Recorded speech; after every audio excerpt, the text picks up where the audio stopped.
ক্যান্সারের সঙ্গে লড়াই করছেন ভারতীয় জনপ্রিয় মডেল অভিনেত্রী হিনা খান। সম্প্রতি তার ব্রেস্ট ক্যান্সার শনাক্ত হয়েছে।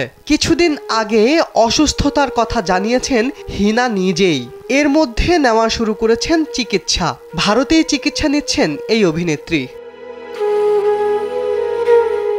2008 সালে ইয়ে রিশতা ক্যা কেহলতা হ্যায় ধারাবাহিকের মাধ্যমে অভিনয়ে অভিষেক হয় হিনার। এরপর চলচ্চিত্রে যাত্রা করেন। টিভি নাটকে এসেই দর্শকের নজর কাড়েন হিনা। বর্তমানে যশ খ্যাতির পাশাপাশি অনেক অর্থের মালিক তিনি। DNAindia.com এর তথ্য অনুসারে হিনার মাসিক আয় 35 লাখ রুপি। যমুনা রেফ্রিজারেটর, খাবার ফ্রেশ তো লাইফ জম্পেশ। ধারাবাহিক নাটকের প্রতি পর্বের জন্য 1 থেকে 1.5 লাখ রুপি পারিশ্রমিক নেন তিনি। টিভি শো এর জন্য নেন 2 লাখ রুপি। হিনার মোট সম্পদের পরিমাণ 52 কোটি রুপি, বাংলাদেশি মুদ্রায় যা প্রায় 73 কোটি 19 লাখ টাকা।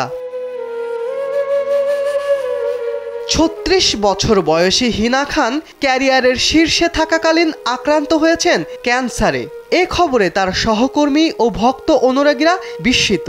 তবে ক্যান্সারের সঙ্গে লড়াইয়ে জয়লাভ করবেন এ বিষয়ে আত্মবিশ্বাসী হিনা।